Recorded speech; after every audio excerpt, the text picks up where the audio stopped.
Bien, el tema que tenemos hoy por delante es un tema que tiene bastantes implicancias y aristas.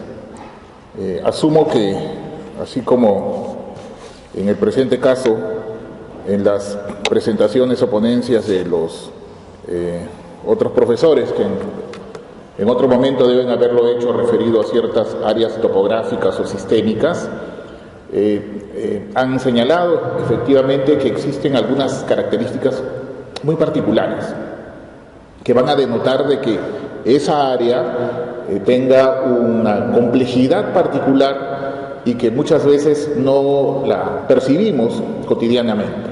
Y me refiero a lo siguiente, ¿no?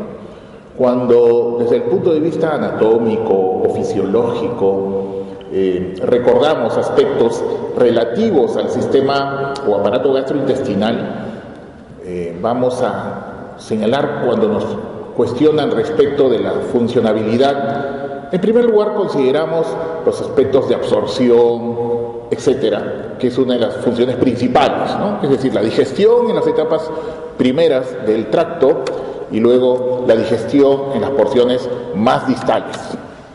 Regulaciones hidroelectrolíticas, también implicancias relacionadas al sistema neuroendocrino, endocrinológico, etcétera. Sin embargo, estas tienen un más allá en cuanto a lo que nosotros percibimos.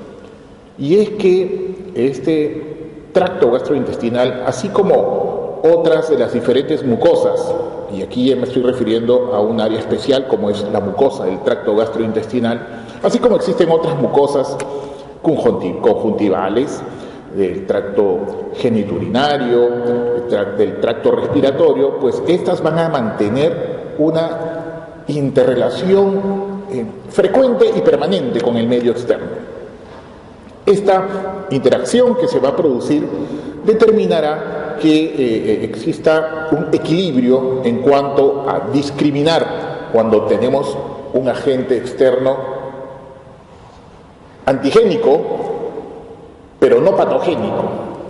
De tal manera que nosotros tenemos que acostumbrarnos a tolerar a algunos antígenos que no son patógenos para nosotros. Y eso tienen que aprenderlo las mucosas, que son las que permanentemente están interactuando. La piel lo determina de algún modo, tiene algunas particularidades, tiene unas protecciones mecánicas diferentes. En cambio, para el caso de las mucosas, encontraremos algunas características sui generis. Esta interacción que se va a producir, de acuerdo a las características que posee, con el equilibrio que debe mantener o tolerancia, tolerogesidad. Cuando hablamos y decimos que un estímulo X no debe despertar una respuesta inflamatoria, entonces estamos hablando de que esta tolerancia debe mantenerse en equilibrio y esta debe tener unos mecanismos de control muy especiales y particulares. De tal modo que cuando nos estamos refiriendo a esta área, a las características de las mucosas del tracto gastrointestinal fundamentalmente, que es lo que vamos a ver el día de hoy, tendremos que abarcar y recordar algunas de las características particulares que posee. Al final de esta conversación vamos a tocar algunos de los aspectos relativos, como así también se me había planteado, para el caso de alguna de las formas de enfermedad inflamatoria intestinal, que pese a las investigaciones de las últimas 2 décadas, aún con este desarrollo no se ha logrado establecer de manera categórica cuáles son las implicancias o cuáles son de manera certera los criterios utilizados para poder establecer de manera categórica, repito, su etiopatogenicidad. Bueno, al final de ello comentaremos y señalaremos cuáles de estas características aparecen implicadas en primer lugar y que van a dar lugar a su vez a las manifestaciones clínicas que van a caracterizar algunas de estas diferentes formas. Bien, quiero en primer lugar, porque es necesario que sea así me parece, que tomemos en cuenta para efectos de conocer estas diferentes características que al final de la reunión vamos a concatenar entre los aspectos histológicos, anatómicos, con lo que al final determinaremos con algunas de las diferentes formas o más frecuentes formas de enfermedades gastrointestinales. Y para ello quiero que recordemos que el tracto gastrointestinal, especialmente en las mucosas que lo representan, van a tener algunas diferencias en cuanto a su funcionalidad, por supuesto, y a sus características histológicas.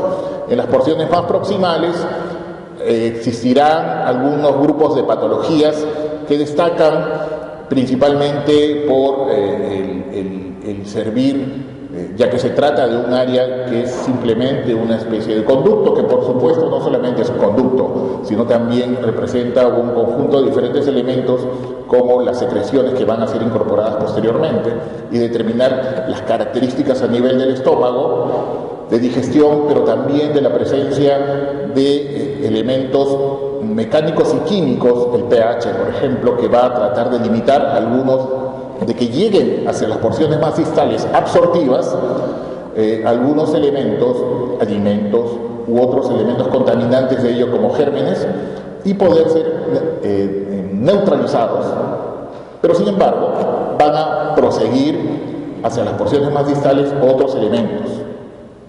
Muy bien, estos van a tener por consiguiente no solamente características histológicas diferentes, ya no solamente va a ser una superficie epitelial escamosa, ni tampoco una protección química extraordinaria, sino que ahora va a tener que cumplir dos funciones.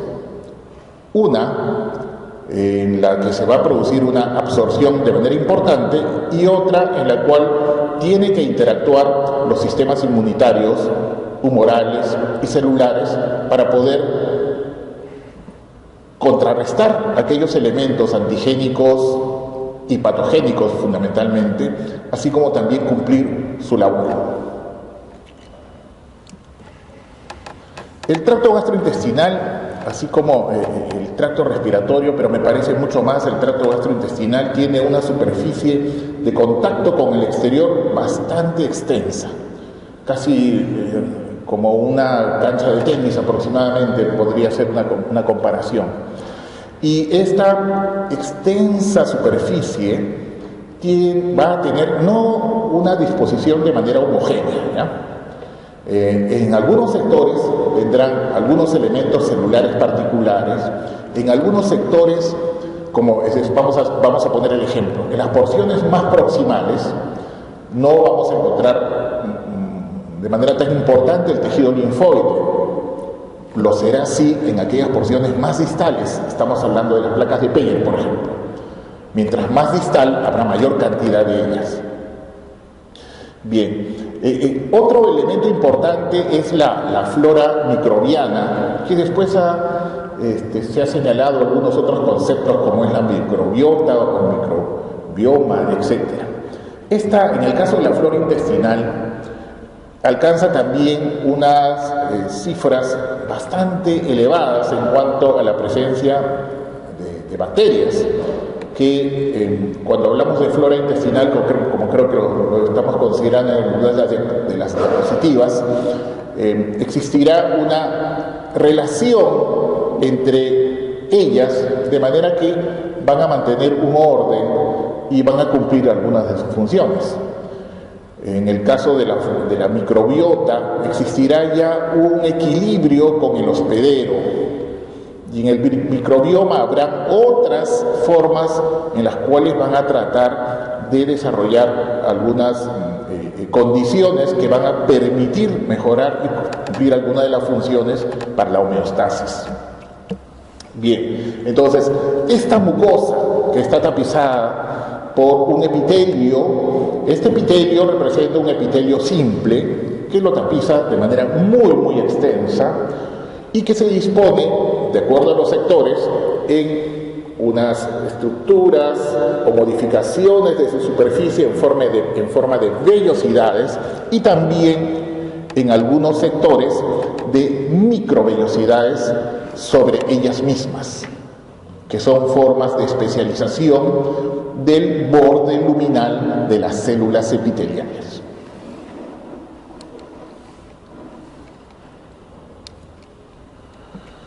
Bien, este tejido linfoide entonces, que vamos a recordar, este tejido linfoide va a tener algunas características.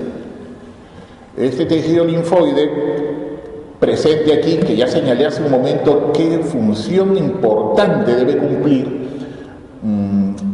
usualmente está distribuido en casi toda la extensión de la mucosa. Fundamentalmente dispuestas en formas difusas o en formas de nódulos, desde el esófago, ¿ya?, en forma difusa. Entonces, esta disposición difusa va a organizarse para este caso de manera general en tres formas. Como señalamos ahí, como linfocitos intraepiteliales, de manera difusa en la lámina propia de la mucosa o formando nódulos linfoides. Cuando forma estos nódulos linfoides pueden ser de dos formas: nódulos linfoides solitarios, es decir, nódulos, un nódulo aquí, otro nódulo más allá, o formando nódulos linfoides en las cuales vamos a encontrar varios folículos. Uno de los ejemplos más característicos de ellos es las placas de Peyer, que vamos a comentar hoy día bastante al respecto de las placas de Peyer, qué funcionalidad van a ejercer, porque sí cumplen verdaderamente un papel importante, así como también otros órganos linfoides como los ganglios linfáticos mesentéricos. Ok, estos últimos, las placas de Peyer, van a ubicarse especialmente a nivel del ilion distal, y también van a seguir avanzando hasta el ciego y de manera muy particular en el apéndice secal, ¿ya?, en la mucosa del apéndice secal. Estas otras formas también van a tener una disposición muy particular a nivel de la válvula ileocecal, en donde van a ubicarse de manera radial alrededor de toda la mucosa. Bien. Los ganglios linfáticos mesentéricos también van a formar parte de ello, y lo vamos a ver ahora, y vamos a destacarlo, pues cumplen un papel muy muy importante en cuanto a la formación y maduración de los linfocitos para cumplir su papel efector, como también en la maduración en el desarrollo de la inmunidad humoral.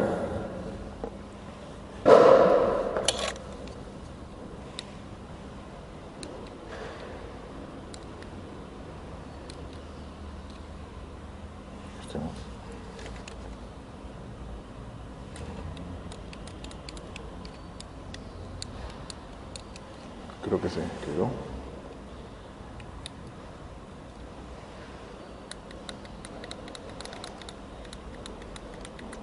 ¿Dónde tengo que dirigirlo? ¿Sí? Allá, ahí está. Gracias. Bien, esta es una imagen en donde podemos ver esa disposición de los linfocitos intraepiteliales. Les comento un poco la importancia que esto está teniendo en la actualidad. En el caso de la investigación de algunas enfermedades como la enfermedad celíaca, enfermedades como colitis microscópica, ¿ya?, en la determinación diagnóstica de algunas proliferaciones linfoides, es importante identificar y hasta establecer cuantitativamente el número de linfocitos intraepiteliales, ¿ya?, de tal manera que es importante ello como criterio de diagnóstico en algunas de las situaciones. Por ejemplo, normalmente a nivel del intestino delgado debemos encontrar entre 10 a 25 linfocitos por cada 100 células epiteliales o enterocitos. En el colon menos todavía, ¿no? Un número menor de 5 linfocitos por cada 100 células epiteliales. Entonces, un número mayor estaría señalándonos de que se está produciendo una alteración. ¿Qué tipo de linfocitos son estos?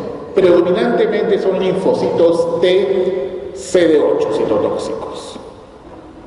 Fundamentalmente. Hay algunas otras poblaciones, pero predomina este fenotipo de la célula T citotóxica.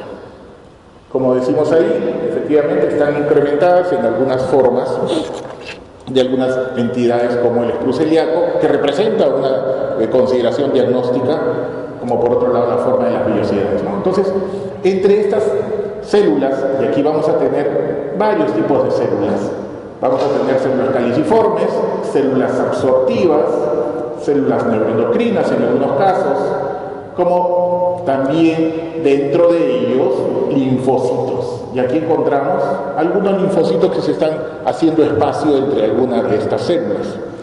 Y no es que estén casualmente allí, sino que habitan normalmente ese lugar.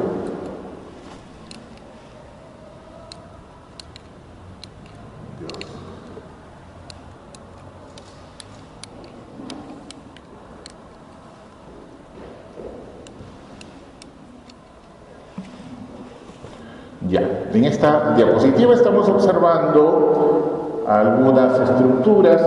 En el caso del lado izquierdo vemos una vellosidad en la cual estamos representando con un marcador de inmunohistoquímica como es el CD45-RO. Identificamos células epiteliales, pero dentro de ello observamos estas que están marcadas como los linfocitos TCD8. Están ubicados en forma numerosa en el epitelio, aunque también lo estamos viendo en la lámina propia, ¿no es así? Estas están en el epitelio y estas otras están en la lámina propia, o sea, las encontramos en uno y otro lado. Pero la distribución predominante de los linfocitos TCD8 es a nivel de las células epiteliales, o sea, los intraepiteliales. Aquí tenemos, en cambio, otro grupo de células, ya no en el epitelio, sino en la lámina propia. Esto sería la lámina propia, que está por debajo del componente epitelial. Y hemos marcado células, en este caso son células plasmáticas, o sea, de estirpe B, que están produciendo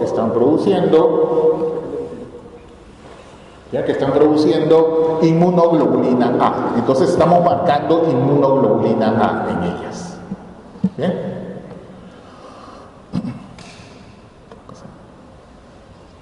Ok. Gracias. Eso para el caso de los linfocitos intraepiteliales.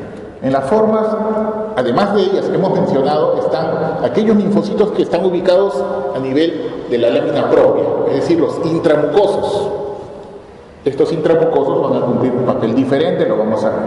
Allí tenemos a linfocitos, células plasmáticas, eosinófilos principalmente, pero también encontraremos algunas otras células como mastocitos, macrófagos, células dendríticas, basófilos, linfocitos T inducibles, T helper. En cuanto a los tipos de células que vamos a encontrar, esta va a ser variable, ¿no? De acuerdo al estímulo, de acuerdo a la ubicación geográfica, etc. Va a haber inclusive algunas diferencias en cuanto a la presencia de eosinófilos, por ejemplo. Estos serán más numerosos a nivel del colon derecho que en el colon izquierdo. Y debemos también entender lo siguiente. ¿Esto por qué tiene algún tipo de importancia? Porque la patología gastrointestinal, en el caso de la patología colorectal, tiene diferencias en cuanto a la presentación del colon derecho y el colon izquierdo. Algunas formas de enfermedades inflamatorias intestinales, como la colitis ulcerativa, tiene un componente predominantemente del lado izquierdo, ¿no es así? El compromiso rectal, sigmoideo, etc. Y que luego puede o no afectarse el lado derecho. Entonces hay un compromiso y un comportamiento diferente. En el caso de las neoplasias malignas, del mismo modo, en algún momento, en alguno de los lados va a ser de estenosis, en el otro lado va a ser proliferativo y estenosante. ¿no? Entonces, habrá un comportamiento diferente. Entonces, no todo el tracto gastrointestinal se va a comportar de la misma manera. El mismo colon, repito, en algún sector se comporta de una forma diferente que la otra. Y estamos encontrando y viendo de que inclusive los componentes celulares de la lámina propia se diferencian de unas con las otras. Los mastocitos son más comunes a nivel biliar y estas destacan especialmente en algunas de las formas de hipersensibilidad, ¿no? Las reacciones de hipersensibilidad tipo 1, que son mediadas por inmunoglobulina E, que se presentan como órgano blanco en alguna de estas formas, no solamente a nivel cutáneo con urticarias, no solamente a nivel del tracto respiratorio con broncoconstricción, sino también se van a presentar a nivel gastrointestinal, especialmente en ese sector, despertando una respuesta de hipersensibilidad con diarreas y con respuestas especialmente de mastocitos a ese nivel, es a ese nivel ileal.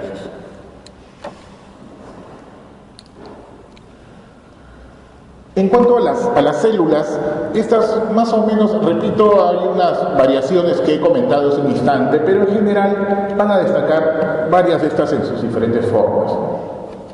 Hemos comentado que las células epiteliales van a tener varios componentes. Por encima de ellas, en el borde luminal del enterocito, encontramos el glicocálix, ¿no? Es decir, es una cubierta mucosa que permite separar el contenido luminal de los espacios ubicados entre las células epiteliales, que hay algunas uniones estrechas entre ellas, recuerden algunas de las formas de especialización de histología, y también algunos otros elementos que van a distinguir un espacio del otro. Entonces encontramos a nivel de las vellosidades en la lámina propia, encontraremos linfocitos CD4, CD8 dijimos que está más hacia la superficie epitelial, ¿no? Pero también hemos visto por inmunistoquímica que también están en la lámina propia. Encontraremos también otros fenotipos de linfocitos varios, mastocitos, etc. Y de alguna forma un poquito más profunda a nivel ya de las criptas, es decir, más hacia abajo, encontraremos ya algunas formas de células plasmáticas. Ese tejido linfoide difuso tiene, mejor dicho, a nivel de las estructuras de las placas de Peyer, va a tener algunos elementos que van a diferenciarlos, ¿ya? Porque estamos viendo ahí linfocitos, varios tipos de linfocitos, pero estos diferentes tipos de linfocitos, algunos están activos y otros no son activos. Algunos linfocitos están en condiciones de cumplir, algunos de estos linfocitos están en condiciones de cumplir una función efectora, ¿no?, de respuesta inmune. Otros no. Otros desconocen aún estas consideraciones, pues están ubicados a nivel de las placas de Peyer, a nivel de los ganglios linfáticos, y estos linfocitos son linfocitos vírgenes, que son linfocitos vírgenes de estirpe T y de estirpe B. Los de estirpe T están a nivel parafolicular o interfolicular, y los de estirpe B están dentro de los folículos y son linfocitos vírgenes. Okay. Estos que están ubicados aquí ya son linfocitos que están activados, han seguido ya la capacitación previa. Los que están a nivel de la capa epitelial ya tienen memoria inmunológica, de tal manera que ellos están ya capacitados para poder desempeñar la destrucción de los agentes a quienes van a enfrentar.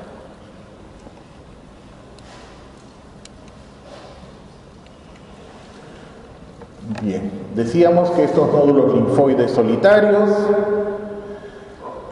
están en mayor número a nivel, mientras más distalmente nos ubicamos,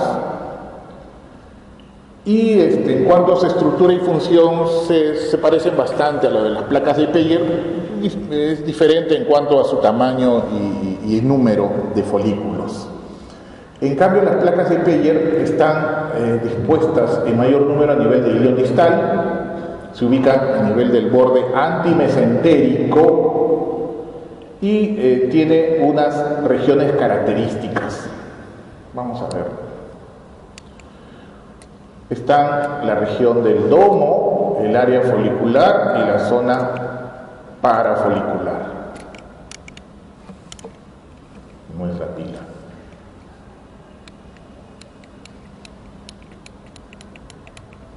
¿Me ayudas, please? ¿Sí? Gracias. Allí vemos, pues, un nódulo solitario, aquel que está a la izquierda. Están ubicados, observen, entre el epitelio y la mucosa, y arriba están, pues, las criptas, y mucho más arriba el epitelio superficial. Al lado derecho ya tenemos una placa de Peyer. Un conjunto de varios folículos se organizan de esta manera. ¿Ya? Estas placas de Peyer tienen, repito, una cubierta superficial, tienen folículos linfoides y un área parafolicular, o también conocida como interfolicular. Ahí a la izquierda, estas placas de Peyer, observen, miren, varios folículos, la cubierta arriba, y aquí a la derecha una vellosidad y el domo, ¿no? Esa área donde se está proyectando hacia la superficie. Podemos ya ver una diferencia entre uno y otro sector. Aquí, en esta vellosidad, observen que tiene células absortivas y células caliciformes. Pues aquí ya no vemos tantas células caliciformes, ¿no? Tiene una especialización y van a cumplir también un papel en cuanto a diferente pero aunque siempre absortivo, ¿no? Aquí vemos en esta microscopía electrónica en la placa de Peyer, la región del domo, donde encontramos, esto es la célula absortiva, ¿no? Las microvellosidades, y esta porción tenemos a la célula M, así se llama, ¿no? Esta es una célula M, que es un enterocito especializado. En lugar de tener microvellosidades, tiene unos pliegues en su superficie, y que va a cumplir un papel muy importante porque va a presentar aquí algunas vesículas, que estas vesículas corresponden a algunos elementos que han sido capturados de la luz intestinal para ser procesados y posteriormente presentados a células dendríticas y o linfocitos, ¿ya? Allí este es el papel que van a desempeñar estas importantísimas células M, que están ubicadas entre muchas vellosidades. Estas poseen complejo mayor de histocompatibilidad 2, de tal manera que presentan la capacidad de presentación de antígenos. Bien, luego está el área folicular, dijimos que tiene una célula de zona del manto, la zona marginal, que ya conocemos, tiene linfocitos B, precursores todavía, linfocitos B que producen inmunoglobulina M, pero todavía no producen inmunoglobulina A. Bien, en estas áreas foliculares no estamos hablando de este sector, estamos hablando de otra región. Estamos encontrando linfocitos B vírgenes, ¿ya? Que van a posteriormente transformarse, activarse y cambiar su producción de inmunoglobulina M a inmunoglobulina A. Y tenemos también otras formas de linfocitos B, que son los inmunoglobulinas A de memoria.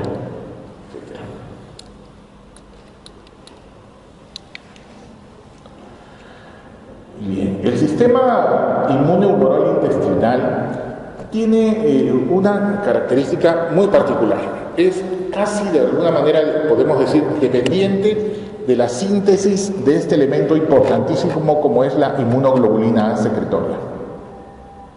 Esta inmunoglobulina A secretoria es producida en grandes cantidades, son 3 gramos diarios, más o menos, tiene una vida media, como vemos ahí, de 4 a 7 días.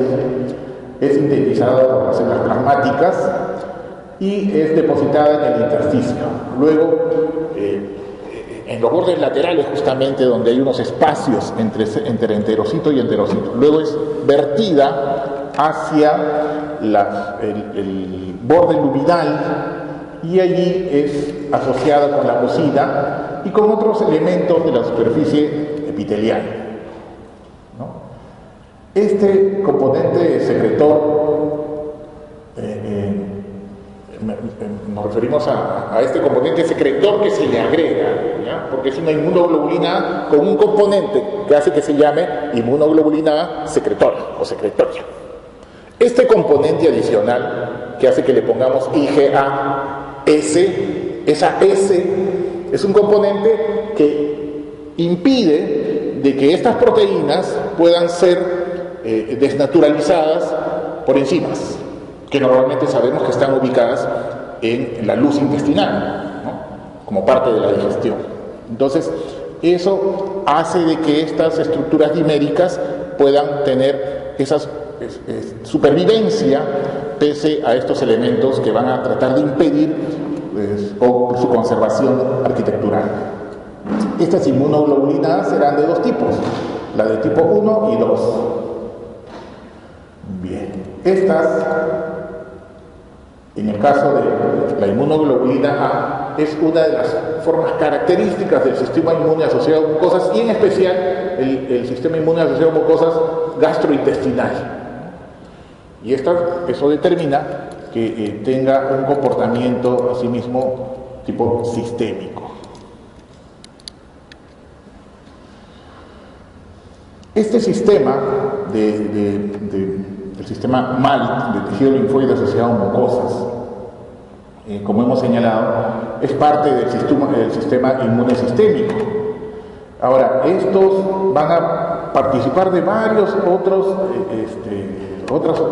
otras áreas topográficas como las mucosas y que van a determinar lo siguiente, que cada una de ellas van a tener unos antígenos, pero que van a determinar que ellos pertenezcan a este sector. Es decir, algunos receptores, una región determinada, vamos a poner la región del tejido mamario. Algunos linfocitos van a ser atraídos por quimioquinas que están en ese lugar, o sea, en el tejido mamario, lo van a llamar, y él va a tener a su vez receptores que van a decir yo voy a ese lugar, que lo van a dirigir hacia ese sector. Entonces, para el caso del tracto gastrointestinal, habrá esta relación entre quimioquinas y receptores específicos que van a obligar a ese linfocito a que se dirija hacia ese sector, ¿ya? En algún momento de la maduración, algún momento de la activación de los linfocitos a nivel sistémico, ellos van a circular por todo el cuerpo, pero van a ir hacia ese sector. Y van a ir en mayor cantidad al tracto gastrointestinal, que los posee, como hemos visto, tiene una gran área, tiene gran cantidad de nódulos, y imagínense la cantidad de linfocitos que también posee. Es la mayor cantidad de tejido linfoide fuera de los ganglios linfáticos y también del vaso, así como del timo. Entonces, habrá una atracción particular para ellos.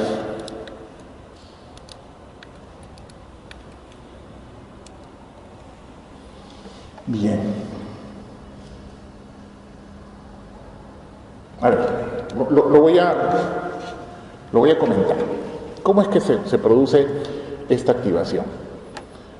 Cuando tenemos nosotros un estímulo común que está produciéndose a nivel de la superficie, creo que tengo unas diapositivas.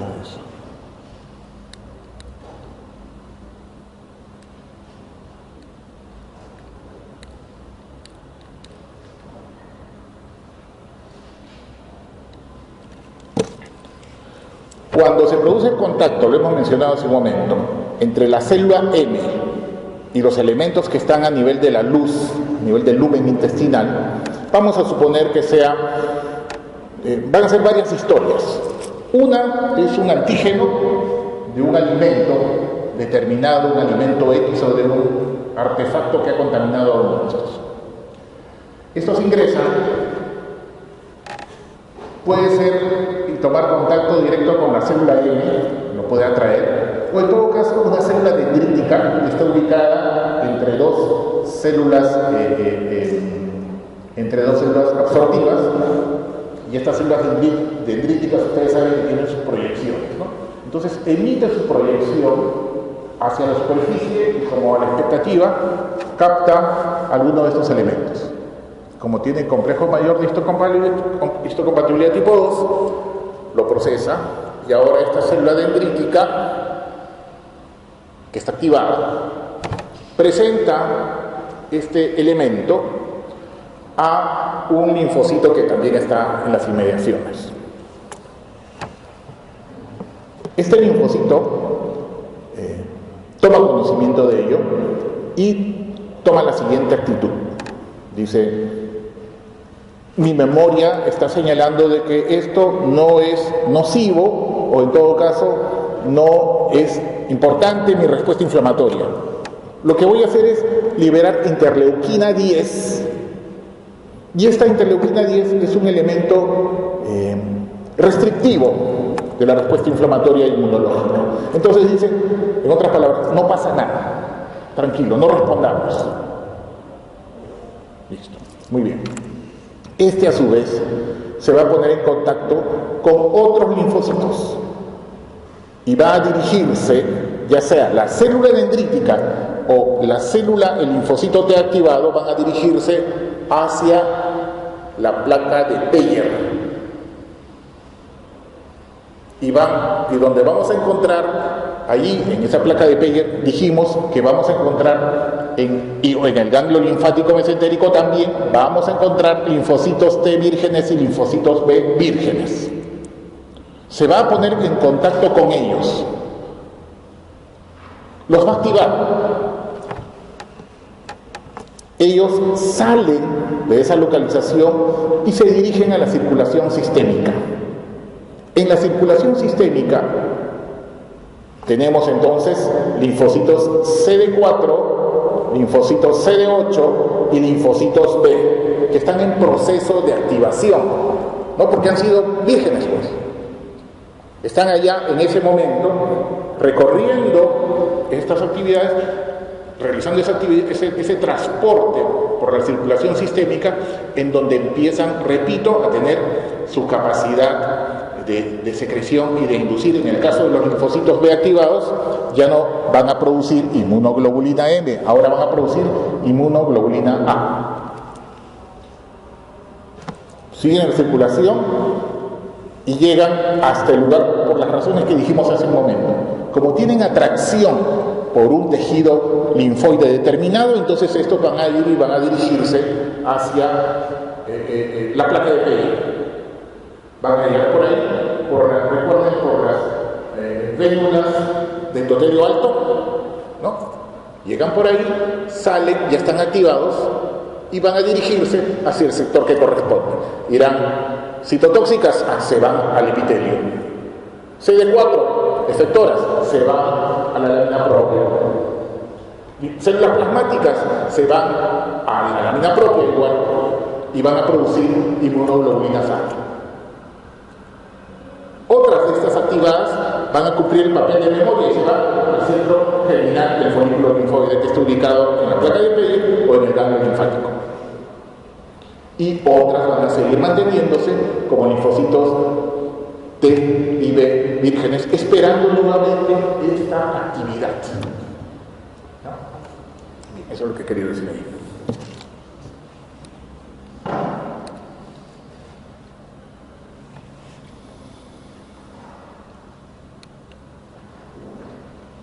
Ya, decía que, antes de ver esta parte, decía que esa es una historia, ¿no? Eso es cuando se produce una respuesta ante un elemento antigénico, pero no patogénico. Hemos dicho esto, porque vamos a dar todo ese círculo, activamos y formamos células plasmáticas de memoria, linfocitos TSD4, CD8, que ya tienen su ubicación. Ok, listo, ya cumplimos eso. Pero eso es en una circunstancia en la cual no hay una respuesta inflamatoria o inmunológica alterada.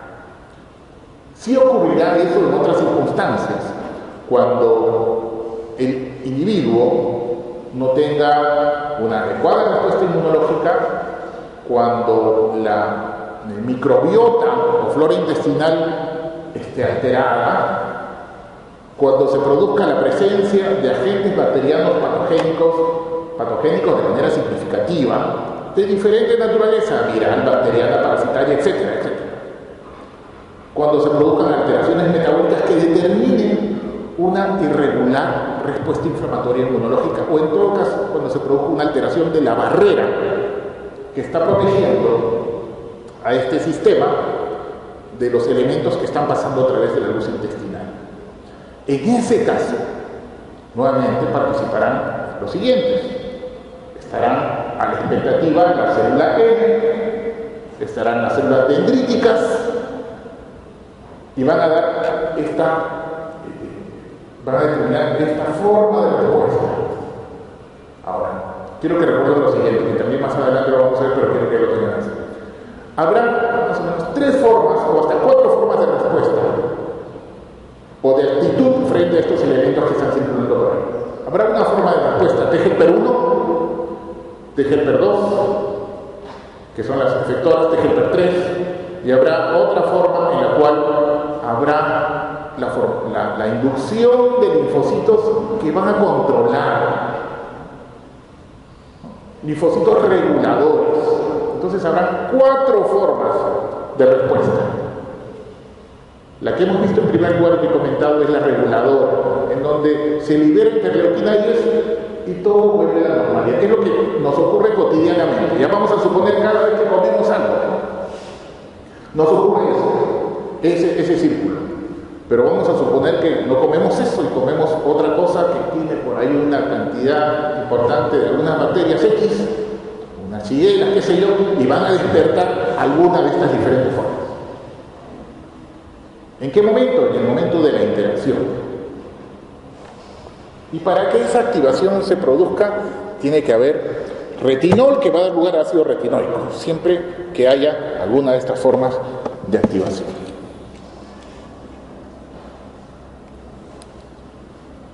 En cuanto a la flora bacteriana, esta pues es importante, ¿ya?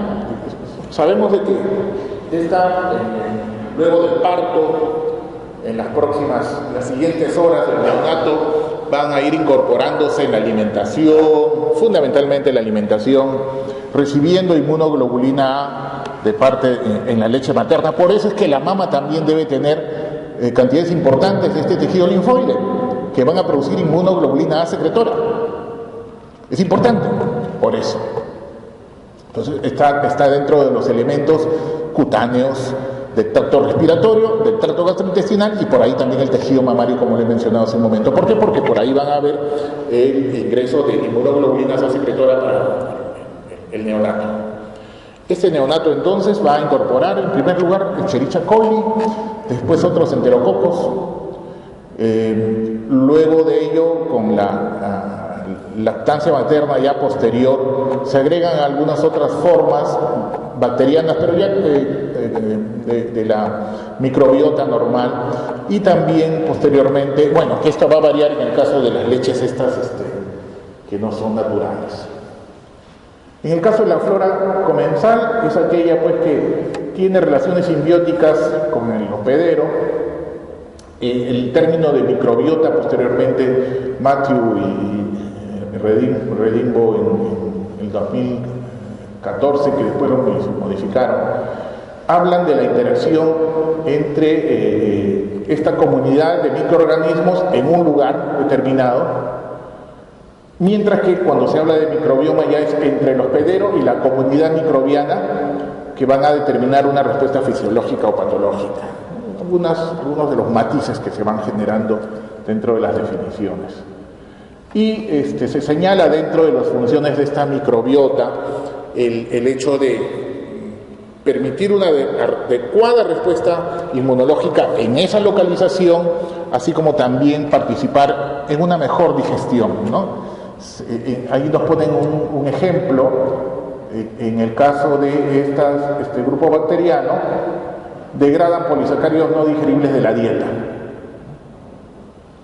Sin embargo, el genoma humano no tiene esta cantidad importante de glucósido hidrolasas ¿no? Sino los tienen una escasa cantidad, de manera que también cumplen un papel no solamente inmunológico, sino también en la digestión, en el equilibrio de la respuesta.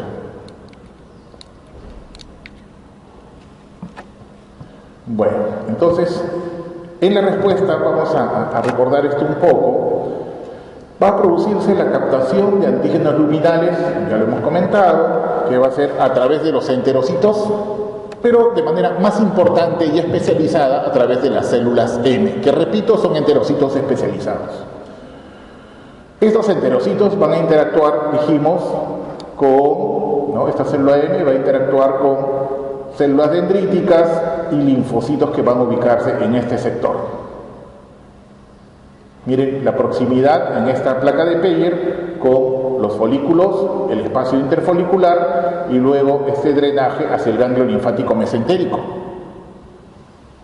Este ganglio linfático mesentérico, estos elementos van a ir a la circulación sistémica, acá dibujaríamos un corazón, y luego nuevamente esto se va a dirigir a estas otras formas de tejido linfoide difuso y a su vez hacia los linfocitos intraepiteliales y los de la lámina propia. Ya, este esquema, estas figuras muy simpáticas corresponden a microvellosidades. Aquí está una célula M, en ese sector no hay microvellosidades, ¿no? Estas están ubicadas de manera espaciada en relación a las placas de Peyer. Aquí está aquí estaría la célula M, miren, esta sería una placa de Peyer, y acá tenemos, estas son las vellosidades, repito, y acá tenemos un tejido, un folículo linfoide que se comunica con el ganglio mesentérico regional. Esta es la célula M, y miren, aquí está circulando en este material mucoide, están circulando gran cantidad de diferentes elementos antigénicos, ¿no? Pueden ser gérmenes o cualquier antígeno de diferentes naturaleza.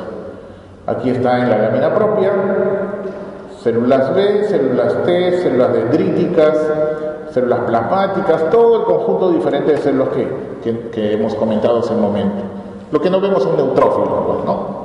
Es una de las células que podemos extrañar y no estamos observando ahí. Aquí ingresa a través de la célula M, que toma contacto con estos elementos que están circulando, los engulle, transitosis se llama, y luego de engullirlos se produce la transitosis y pasa hacia el espacio interno. En este espacio interno está a la expectativa para ser capturada por una célula dendrítica, y esta célula dendrítica lo va a engullir.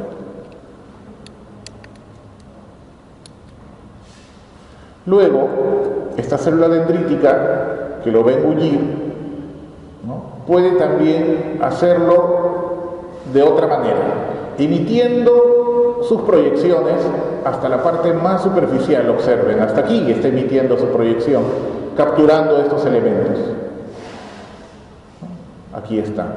Y va a emitir ya de esta forma activada algunas citoquinas, ya en este caso ya está activada y preparada para ello, de tal manera que liberará interleuquina 10, señalando calma, estamos tranquilos, no pasa nada.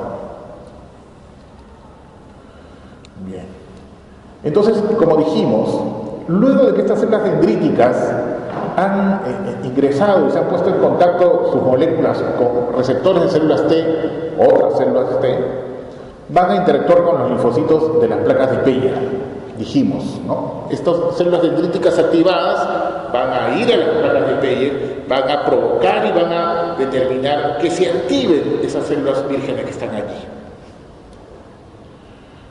Estas, una vez activadas, van a diferenciarse en dos subpoblaciones de efectoras, T-helper1 y T-helper2, con función dependiente de citoquinas que producen. Y, observen este esquema. Miren, esta es la célula dendrítica. Se ha puesto en contacto con estos linfocitos T virgen, determinando, como dije hace un momento, una forma de respuesta T-helper1, 2, Esta forma es una forma con T-helper 17 se llama. Otra forma, que ya son reguladoras, la interleuquina 10 y el factor de crecimiento transformante beta.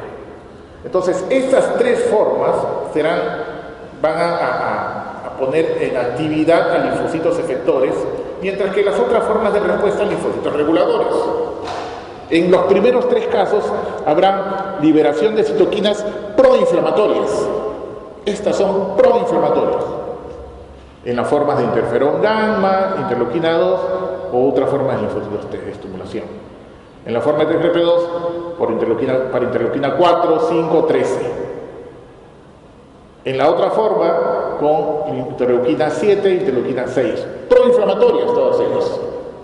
Entonces, de acuerdo al estímulo, van a responder de una de estas formas.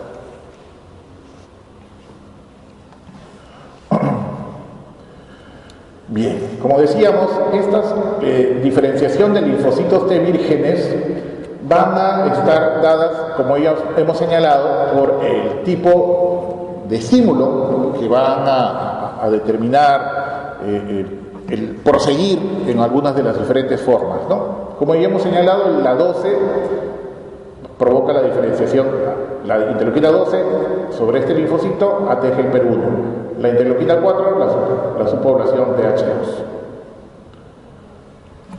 Ya lo comentamos. Bien.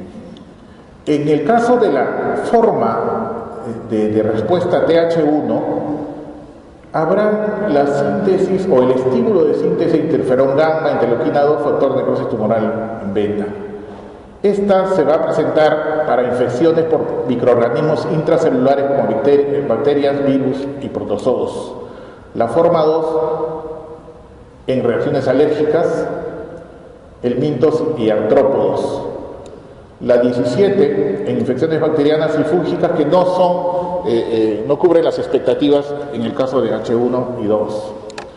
Y la T reguladora que habíamos comentado hace un momento con la interleuquina 10 y el factor de crecimiento transformante beta, estas van a determinar la tolerancia para algunos antígenos que no son patogénicos, antígenos inocuos, que es importantísimo y necesario.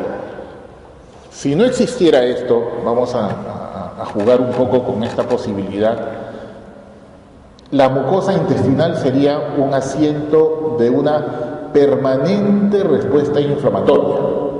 No habría manera de poder controlarla. Por eso es que ya podemos ir aplicando a la clínica y decir, si esto es así, ¿qué ocurriría si se produce alguna alteración en cuanto a la respuesta inmune de cualquiera de estas diferentes etapas?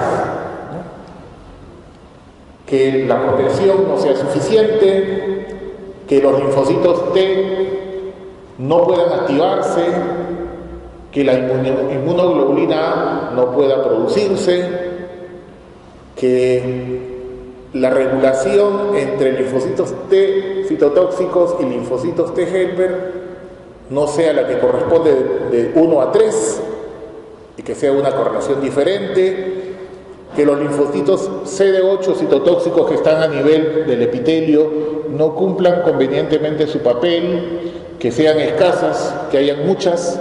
No, ya podemos empezar a establecer diferentes condiciones que van a determinar un conjunto numeroso de diferentes patologías del tracto gastrointestinal.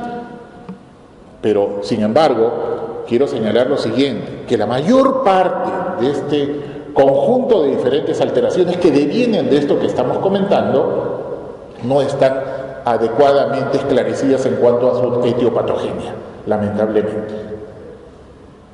Y mucho menos aún en el caso de la enfermedad inflamatoria intestinal, pero sí hay investigaciones que tratan de aproximarnos a ella. Ok. Dijimos que los plasmocitos en la lámina propia ya están maduros y desempeñan un papel de secreción de inmunoglobulina A secundaria.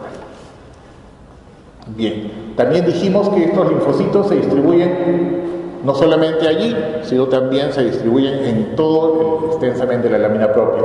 Y los linfocitos TCD8 dijimos a nivel de los linfocitos intraepiteliales, ¿no? A nivel del epitelio. Ok, aquí tenemos a una célula dendrítica que está estimulando a una célula T, y esa célula T se convierte en una célula T reguladora que va a sintetizar después interleuquinales.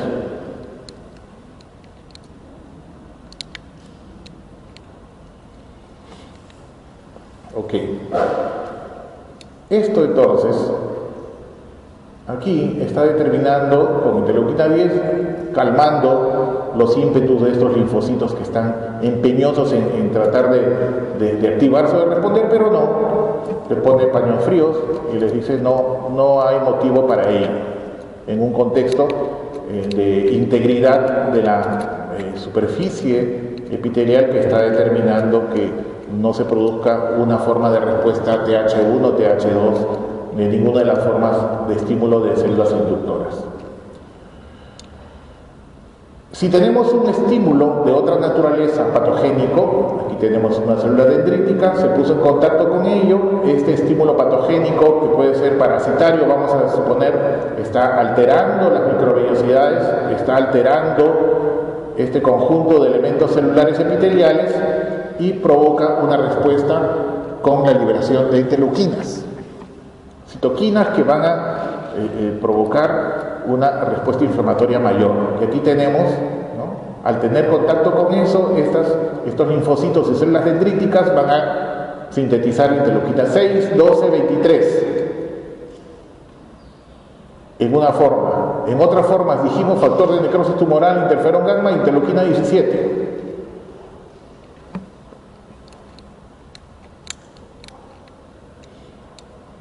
Y luego, posteriormente, como ya se está desarrollando una respuesta inflamatoria típica, característica, entonces tienen que aparecer ahora y atraerse a otros elementos celulares como los neutrófilos. Entonces, los neutrófilos aparecen por allí.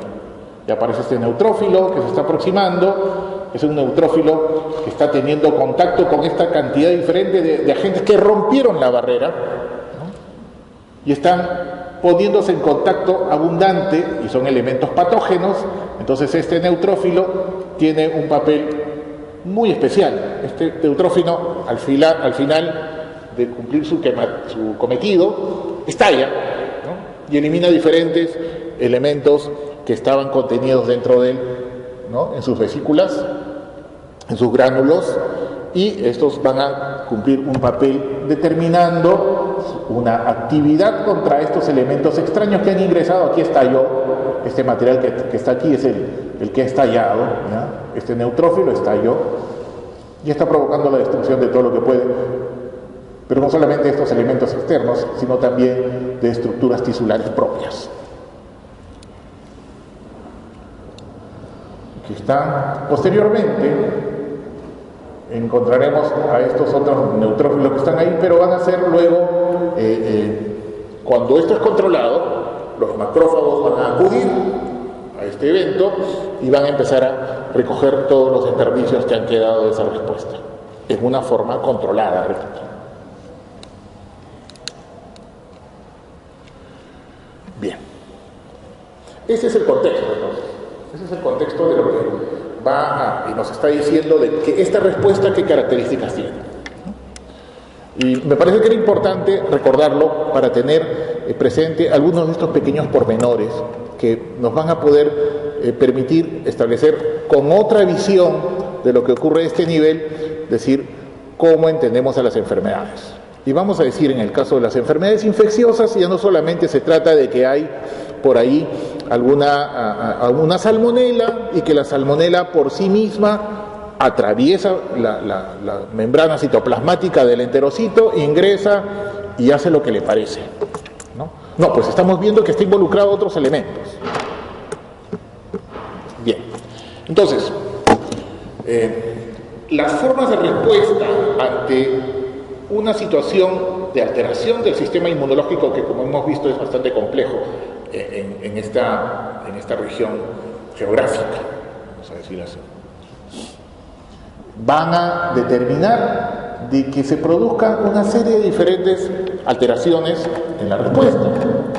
Entonces, una respuesta inmunológica frente a una infección va a tener características especiales, características particulares que van a determinar las diferentes formas y que vamos a mencionar, ¿no?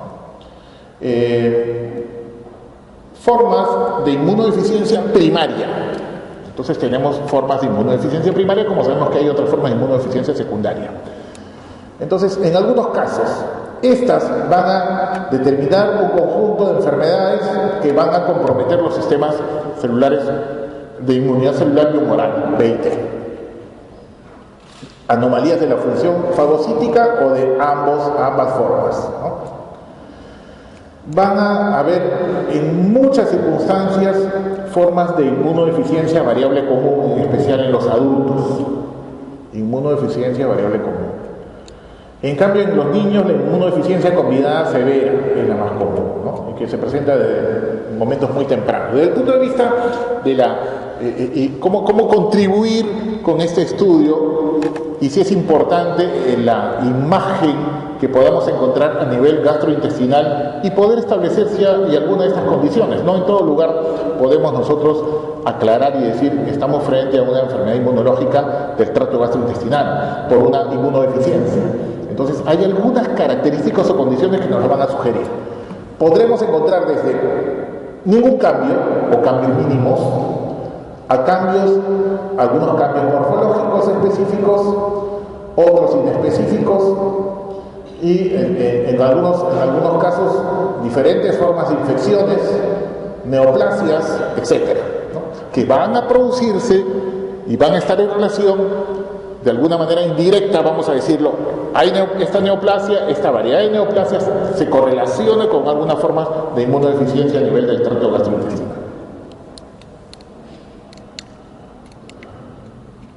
Aquí, por ejemplo, en el primer tipo de resultados que podríamos encontrar en algunas circunstancias, sin cambios, entrecomillado, ¿no? Es decir, con cambios mínimos, diría yo. Por ejemplo, en algunas formas de inmunodeficiencia. Aquí tenemos algunas criptas algo alteradas. Las criptas usualmente las debemos ver más o menos ordenadas o dispuestas en el mismo sentido. Cuando vemos esta figura, nos está indicando que estamos frente a una respuesta reparativa. Entonces aquí se ha producido una respuesta reparativa en relación a una forma de deficiencia o de inmunodeficiencia, o el resultado de una inmunodeficiencia determinada. En este caso no es posible establecer a cuál de ellas corresponde. Aquí, por ejemplo, en esta otra imagen, acá tenemos las células epiteliales con células caliciformes, y aquí en la lámina propia, observe, encontramos algunas células estromales, pero no encontramos linfocitos de células plasmáticas.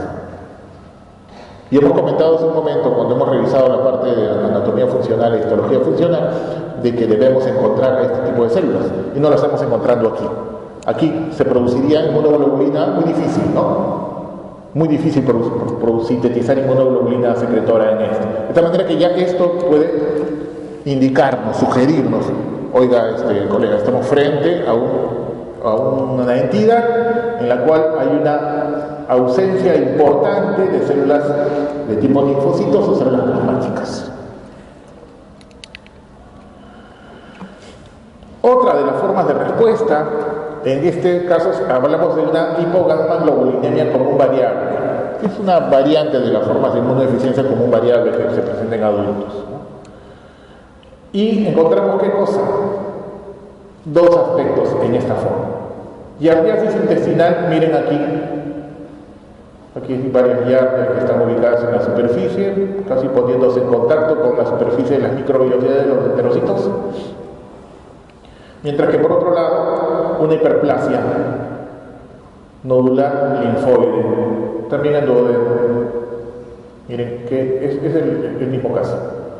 Una gran hiperplasia de estos folículos en esta región nodular linfoide. No son placas de Peyer, por cierto. Eso es lo que llama la atención. En otros casos, vamos a encontrar, como en una candidiasis mucocutánea crónica, ¿no? Frente a una inmunodeficiencia predominantemente mediada por células. Esta puede presentarse ya sea en el caso de una inmunodeficiencia primaria o secundaria, en una forma como en la otra, mediada por células.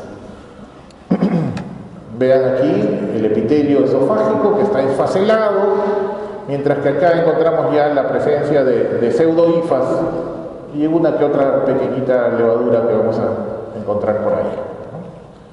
Esta forma, repito, la podemos encontrar en inmunodeficiencias primarias como secundarias.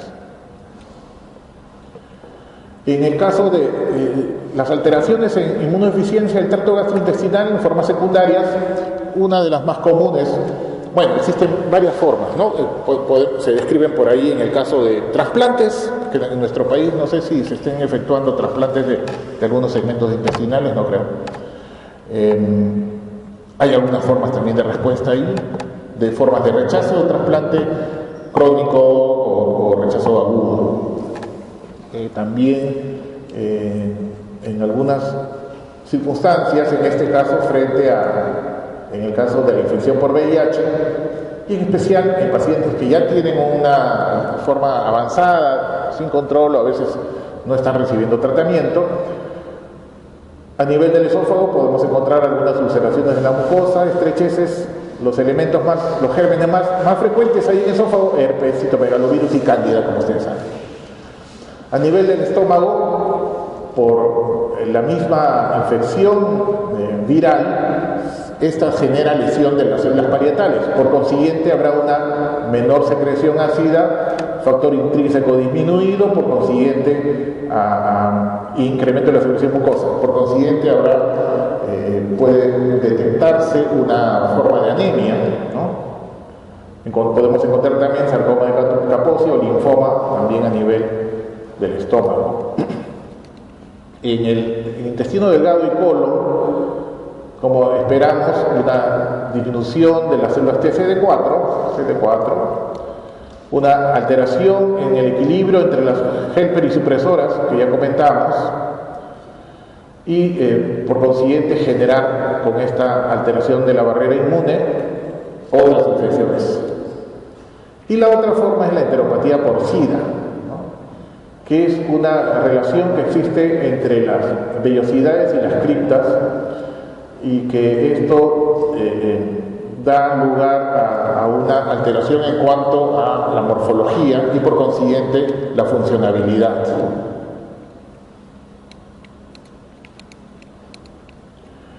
Esta es la enteropatía porcina. Miren, las vellosidades se hacen abusadas, ¿no? Se hacen abusadas. Hay un componente inflamatorio de todas maneras, ¿no? Aquí lo vemos mejor, un desorden en cuanto a las células epiteliales que también son alteradas, porque estas tienen también complejo mayor de histocompatibilidad tipo 2, otros elementos inflamatorios muy abundantes. Bueno, este cuadrito lo que pretendía mostrarnos era las manifestaciones clínicas en los diferentes tipos, manifestaciones gastrointestinales en las diferentes formas de inmunodeficiencia primaria. Bien, para el caso de la enfermedad inflamatoria gastrointestinal, todavía tenemos unos minutos. Como sabemos, en el caso de las formas de enfermedad inflamatoria intestinal, algunos textos especializados le agregan algunas denominaciones más, ¿no? Porque les ponen enfermedad inflamatoria intestinal inespecífica, para diferenciarlas de algunas otras formas, como las colitis microscópicas, como las colitis colagenosas, etc. Para este caso, vamos a mencionarlas en relación a la enfermedad de Crohn y la colitis ulcerativa. ¿Ya? Se señala para ello diferentes factores, ¿ya? Que quizás el tema genético no es mucho el tema principal que tenemos que enfocar el día de hoy, dado el contexto del curso, ¿ya? Pero encontramos una difusión importante en general, ¿ya?, entre factores genéticos, factores ambientales, las condiciones y características de la microbiota intestinal, por supuesto, la disfunción de las células epiteliales.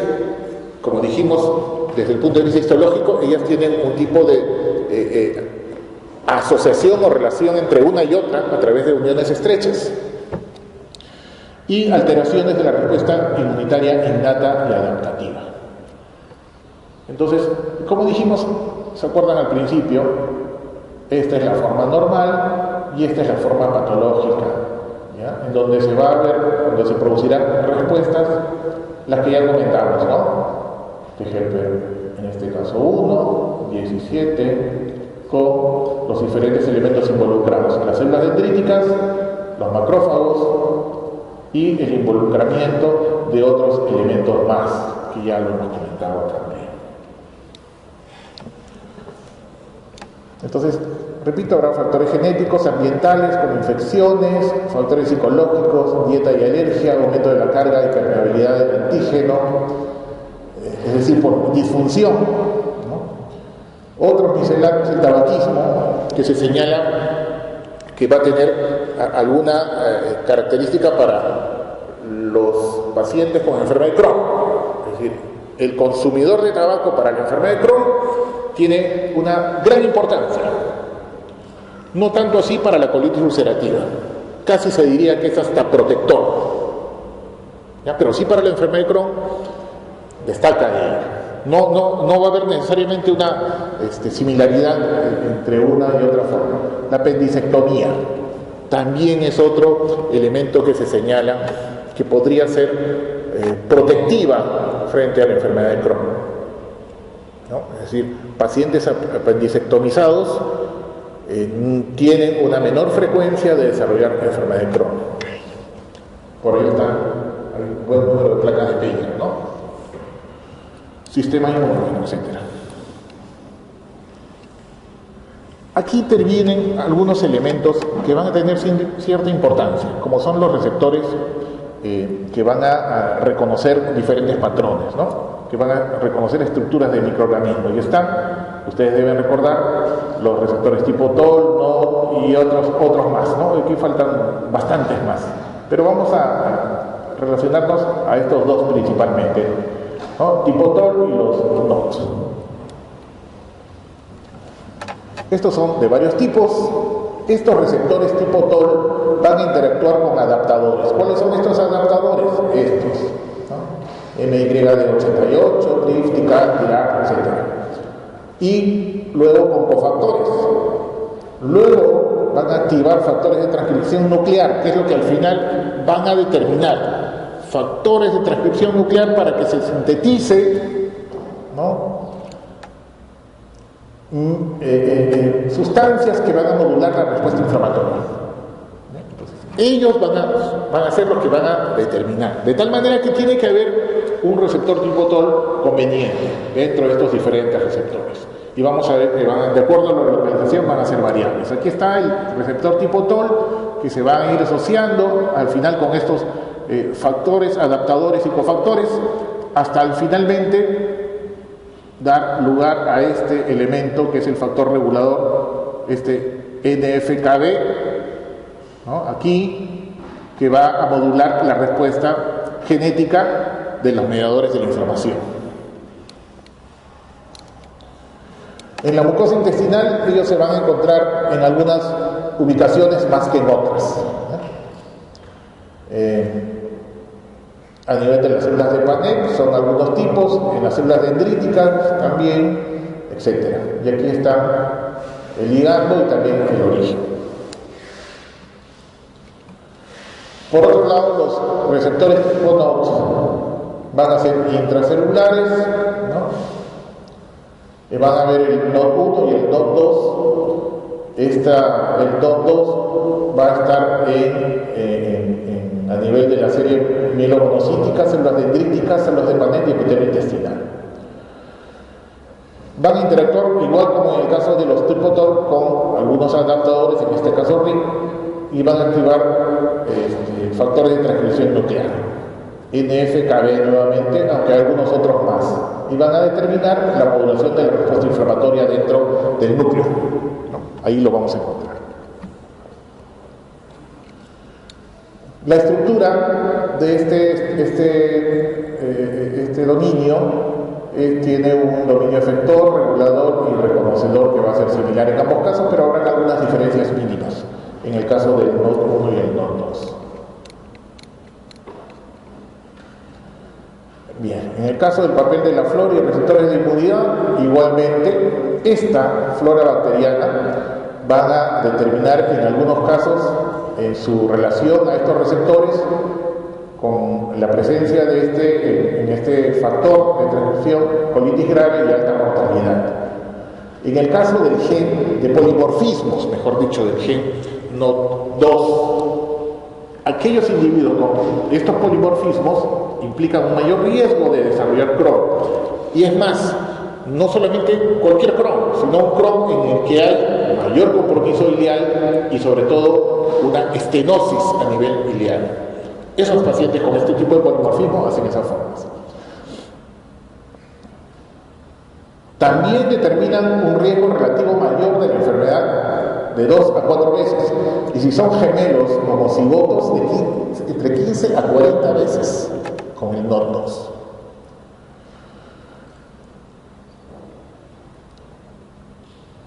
En el caso de las alteraciones de la producción de las interleuquinas tipo TGLP1 y TGLP2 van a producir entonces menos interleuquina 10. Por consiguiente, habrá una menor restricción, un menor control de la respuesta inflamatoria. La relación de los receptores tipo TOL con la enfermedad inflamatoria intestinal no está tan muy bien establecida, pero sin embargo se habla de que algunos polimorfismos para la forma de T, el receptor tipo TOL4, da un mayor riesgo relativo para desarrollar Crohn y colitis ulcerativa, ¿no? Esto es los diferentes factores, polimorfismos de gen NOD2, polimorfismos de genes receptor tipo TOL y otros determinarán una respuesta bacteriana disminuida y una alteración en la respuesta inmunitaria TGLP1 y TGLP2. Esto, con alteraciones de la microbiota, determinan entonces algunas de las diferentes formas de enfermedad inflamatoria intestinal. Para el caso de la enfermedad de Crohn, hablamos de los diferentes tipos de polimorfismos, ¿no? NOD2 en el cromosoma 16, el IBD5 en el cromosoma 5, variantes del gen IL23R en el cromosoma 1 y otros que regulan la autofagia. Muchos de estos genes van a regular la respuesta inmune del huésped a organismos microbianos denominados colectivamente la microbiota intestinal. Eso es lo importante para este caso. Para el caso de este procesamiento de antígenos luminales por las células dendríticas y su interacción con el complejo mayor de histocompatibilidad tipo 2, esto va a conducir a la diferenciación de las células T, eso ya lo hemos mencionado. Las respuestas TGLP1 y TGLP17 de las células TGLP en la enfermedad de Crohn están influenciadas por justamente la interleuquina 23, 6 y factor de crecimiento transformante. Dijimos también que este NF-κB es importante en la reducción de la transcripción de estas interleuquinas que van a determinar la respuesta inflamatoria. La siguiente. Bien, este factor de necrosis tumoral va a promover la expresión de moléculas de adhesión en las células endoteliales, estas integrinas que son específicas del entorno intestinal. Cuando hemos hablado y dijimos que los linfocitos TCD4, CD8 y linfocitos B, que están ya empezando a sintetizar inmunoglobulinas A, salen a la circulación sistémica y van a ir a su lugar de origen, van a ir a su casa. Van a ser atraídos justamente por estos elementos, estas integrinas, ¿no?, que están ubicadas allí en esas regiones y van a ser atraídas por ellos. Entonces, ¿qué ocurre? El factor de necrosis tumoral y otras citoquinas van a provocar un incremento de ellas. ¿Qué logran con eso? De que haya más linfocitos que se desplacen esos que están circulando, y dicen, vengan más a las placas de Peyer y a los ganglios mesentéricos y a la lámina propia de mi región. Entonces, ese segmento intestinal, esas porciones intestinales tendrán una mayor cantidad de estas células. Para el caso de la destrucción tisular, esta destrucción tisular se producen, ustedes saben, fisuras, fístulas, ¿no? También a nivel de los senos paranasales, en la enfermedad de Crohn. Esto se produce por mononucleares y granulocitos a través de prostaglandinas y metaloproteinasas de la matriz extracelular. Ahora, ¿qué más se produce en la enfermedad de Crohn? Fibrosis mural. Esto es resultado del factor de crecimiento transformante beta. Y este factor de crecimiento transformante beta estimula la producción de colágeno tipo 3. ¿Qué provoca? Curación de las úlceras. Muy bien. Pero lamentablemente también en esa enfermedad de Crohn determina formación de cicatrices estenóticas y la estenosis de la enfermedad de Crohn. ¿Por qué se produce diarrea en la enfermedad de Crohn? Habrá un incremento de la permeabilidad de la mucosa. Se ha perdido la barrera de protección, entonces se produce una alteración electrolítica, ¿no? Debido a la inflamación y producción de prostaglandinas, aminos biogénicas, neuropéptidos y metabolitos reactivos del oxígeno. También se produce la diarrea por el sobreenriquecimiento bacteriano. Y porque en esas zonas, de esas áreas del intestino donde está estenótico, el movimiento peristáltico no es normal, de tal manera que determina que haya lugares en donde el asiento de estos gérmenes sea mayor. Una fístula, ¿no? Ya entendemos por qué se ha producido esta destrucción tisular. Miren aquí estas fisuras en la superficie, parece un empedrado, ¿no? Esta mucosa en la enfermedad de Crohn, que es característica del cobblestone, la siguiente. El compromiso extenso, transmural, toda la pared. Y miren aquí el compromiso regenerativo, granulomatoso. Factor de crecimiento transformante también interviene en ello. Para el caso de la colitis ulcerativa, aquí, igual que como en el caso de la enfermedad de Crohn, los factores son múltiples. En muchos casos son útiles para uno y para otro, pero no siempre similares. Como hemos señalado en el tabaquismo, como hemos señalado en la apendicectomía. Para uno sirve, para el otro no. ¿Ya? Vamos a encontrar algunas diferencias como esas. La capacidad para adherirse o invadir el epitelio superficial o producir enterotoxinas es una de las consecuencias justamente de esta alteración. El equilibrio entre bacterias protectoras y dañinas va a reducir la concentración de ácidos grasos de cadena corta. Estos ácidos grasos de cadena corta protegen a los enterocitos, cubren y protegen a los enterocitos, de tal manera que cuando hay un desequilibrio entre las bacterias, entre la flora microbiana, determina esto justamente, y por consiguiente una menor protección. Esta barrera alterada y una disminución de la capacidad de destruir a estos agentes va a contribuir a una hiperreactividad en la producción de altos niveles de citoquinas inflamatorias. Y se perpetúa, y se perpetúa, y se hace más, y se produce este círculo que genera una mayor inflamación. El procesamiento normal del antígeno, la pérdida de la tolerancia, la autoinmunidad y una respuesta anormalmente excesiva de las células T. Estamos englobando diferentes factores que van a contribuir en el tema de la colitis ulcerativa.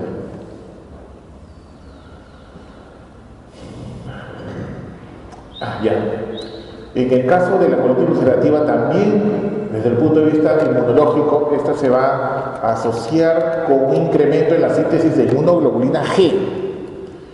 El tema está en que van a sintetizarse una mayor cantidad de inmunoglobulina G1 y inmunoglobulina G3.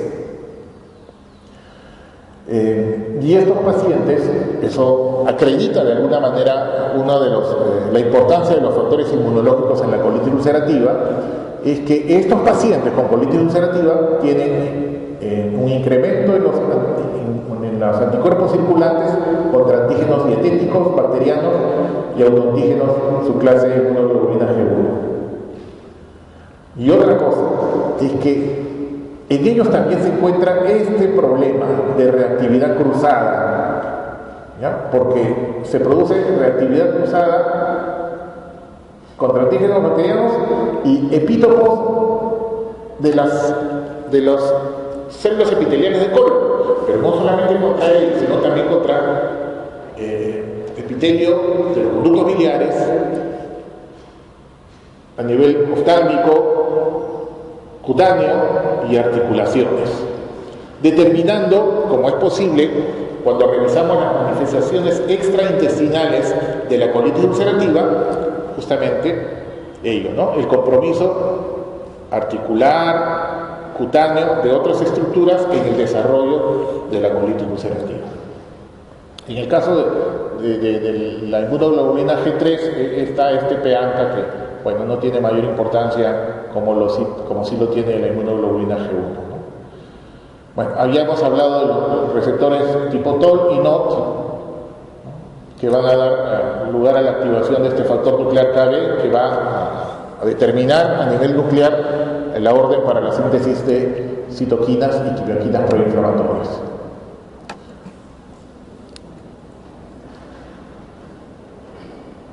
La siguiente. Aquí tenemos, a diferencia del caso de la enfermedad de Crohn, ¿no?, en este espacio diferente del intestinal, en donde Crohn aparece de manera más importante, encontramos ya no un compromiso transmural. Aquí el compromiso es predominantemente mucoso y las criptas son las más alteradas. Observen, miren este orden tan anormal que tenemos de criptas allí. ¿Qué cosa encontraremos ahí? Encontraremos abscesos de las criptas, criptitis, o sea, una respuesta inflamatoria a nivel de este epitelio, fibrosis, un gran infiltrado inflamatorio de tipo neutrofílico en las formas activas, porque la colitis ulcerativa va a ser activa o inactiva. En las formas activas encontraremos este patrón. En la forma inactiva encontraremos más o menos este tipo de elementos. Pero aquí hay, repito, el componente inflamatorio supurativo, y que tenemos que empezar a ver ahora a estos cambios y a estos elementos, no simplemente porque se ha producido una respuesta inflamatoria X, sino que ya podemos nosotros establecer o aproximarnos a que por qué se produce esta alteración en la barrera, esta alteración a nivel del no reconocimiento, de la no tolerancia de los elementos que no son patogénicos y los interpretan como tal. Bien, eso es lo que quería presentar.